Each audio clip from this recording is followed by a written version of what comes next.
Assalamualaikum warahmatullahi wabarakatuh. Kasus COVID-19 di wilayah Kabupaten Blitar terus bertambah. Juru bicara gugus tugas percepatan penanganan COVID-19 Kabupaten Blitar menghimbau agar warga tetap waspada. Saya Indri Panjalu hadir untuk Anda semuanya tentunya di hari ini di program Memo Newsroom. Dan inilah berita selengkapnya. Kasus COVID-19 di Kabupaten Blitar bertambah 2 positif. Sempat menghilang, nenek asal Mojo ditemukan meninggal. Bunuh guru SMP Negeri 1 Perak, Pak Sutri divonis 16 dan 8 tahun penjara. Kontrol penerapan protokol kesehatan, siagakan anggota di pintu masuk pasar. Pusat oleh-oleh khas Nganjuk, tarik pengunjung dengan sajian kuliner.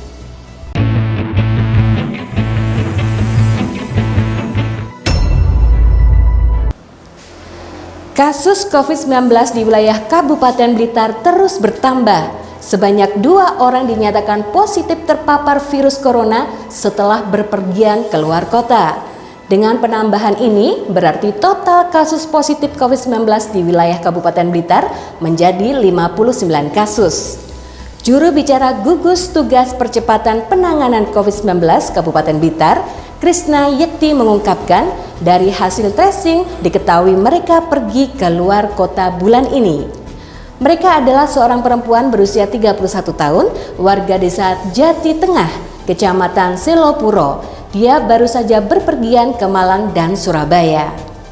Dan laki-laki berusia 34 tahun warga desa Babadan Kecamatan Wulingi, ketika dia berpergian ke Kabupaten Ketapang, dia sudah mengalami gejala batuk, pilek dan didiagnosa tipoid. Pulang ke Blitar, dia melakukan rapid test dan swab, hasilnya positif. Masing-masing dirawat di rumah sakit swasta dan rumah sakit umum daerah Dr. Waluyo.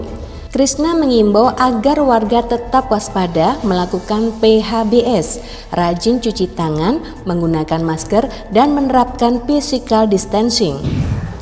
Warga desa Surat Kecamatan Mojo Kabupaten Kediri berinisial IS 73 tahun ditemukan meninggal dunia di aliran Sungai Brantas, Desa Sukoanyar, Kecamatan Mojo. IS sempat dicari pihak keluarga karena pergi dari rumah sejak Kamis 16 Juli pagi. Menurut Kapolsek Mojo, AKP Wahana, korban ditemukan pertama kali oleh saksi Iskandar saat dia sedang memancing di tepi sungai. Pada Kamis sekitar pukul 6:30 malam. Saat menunggu di tepi sungai, Iskandar melihat ada jasad yang mengapung di aliran sungai. Iskandar segera melaporkan hal itu ke perangkat desa setempat. Dari perangkat desa kemudian melapor ke Polsek Mojo, Polres Kediri Kota. Dari hasil pemeriksaan petugas, tidak ditemukan tanda-tanda kekerasan pada tubuh IS.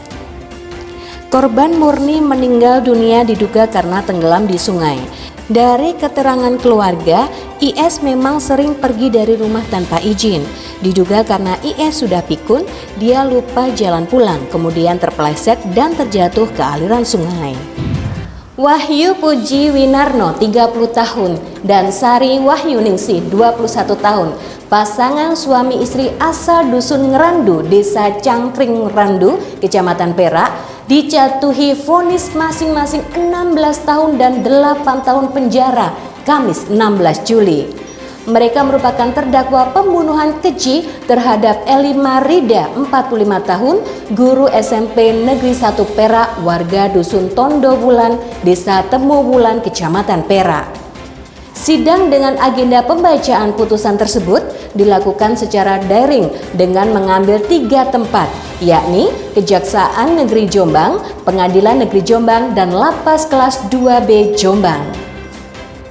Untuk diketahui, kasus pembunuhan keji terhadap Elima Rida ini terjadi pada 21 Desember tahun 2019 lalu. Dalam penyelidikan, aparat Satuan Reserse Kriminal Polres Jombang akhirnya berhasil meringkus pasangan suami istri tersebut beberapa hari lalu. Dari hasil pemeriksaan terhadap tersangka, diketahui jika aksi keji keduanya berawal saat mereka datang ke rumah korban untuk berpura-pura mencari tempat kos. Mereka bahkan membawa anak kandung mereka yang masih balita. Kedua pelaku mengaku nekat membunuh lantaran ingin menguasai harta benda korban. Keduanya juga mengakui telah merencanakan perampokan ini lantaran terdesak kebutuhan ekonomi. Kedua pelaku membunuh korban dengan cara mencekik lehernya hingga lemas dan menusuk korban dengan pisau dapur yang telah mereka siapkan sebelumnya. Namun karena korban masih bernafas, pelaku langsung memukul korban dengan paving block hingga akhirnya korban tewas. Keseriusan Polres Blitar Kota, TNI, dan Forkompinda Kota Blitar dalam pencegahan penyebaran virus corona terus diperlihatkan. Beberapa petugas gabungan disiagakan di pintu masuk pasar tradisional. Hal ini dilakukan untuk memastikan penerapan protokol kesehatan berjalan dengan semestinya. Kapolres Blitar Kota AKBP Leonard Cinambela mengungkapkan pengamanan ini merupakan tindak lanjut dari pembentukan pasar tangguh. AKBP Leonard tidak ingin pasar tangguh tersebut hanya berjalan sesaat ketika diresmikan saja. Sekitar pukul 7 pagi, belasan petugas gabungan telah bersiaga di beberapa pasar tradisional. Beberapa petugas berjaga di pintu masuk untuk pengecekan penerapan protokol kesehatan, seperti pengecekan suhu badan dan cuci tangan. Sementara beberapa petugas lainnya berkeliling untuk mengecek apakah pedagang dan pembeli menggunakan masker dan face shield. Petugas terus memberikan teguran kepada pedagang dan pembeli yang tidak menggunakan masker. Dengan meningkatkan kesadaran masyarakat ini, diharapkan dapat menekan penyebaran virus corona di wilayah Kota Blitar. AKBP Leonard menegaskan jika kedisiplinan merupakan vaksin dalam pencegahan virus corona.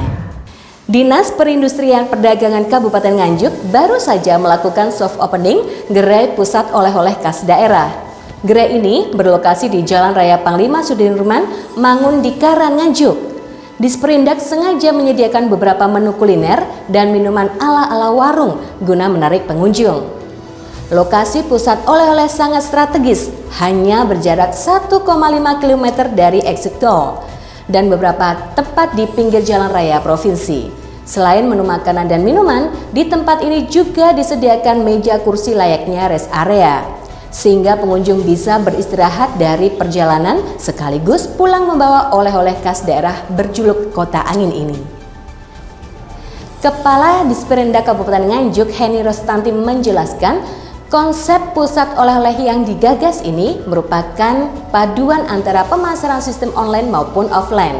Dengan begitu pihaknya berharap oleh-oleh khas daerah Nganjuk bisa laris terjual, sehingga berdampak pada kesejahteraan pelaku IKM maupun UMKM setempat. Untuk offline, Disperindak berusaha menarik kedatangan pengunjung dengan menyajikan beberapa menu kuliner. Malam harinya di sini juga dibuka angkringan lantai atas, tersedia ruangan untuk menggelar event-event.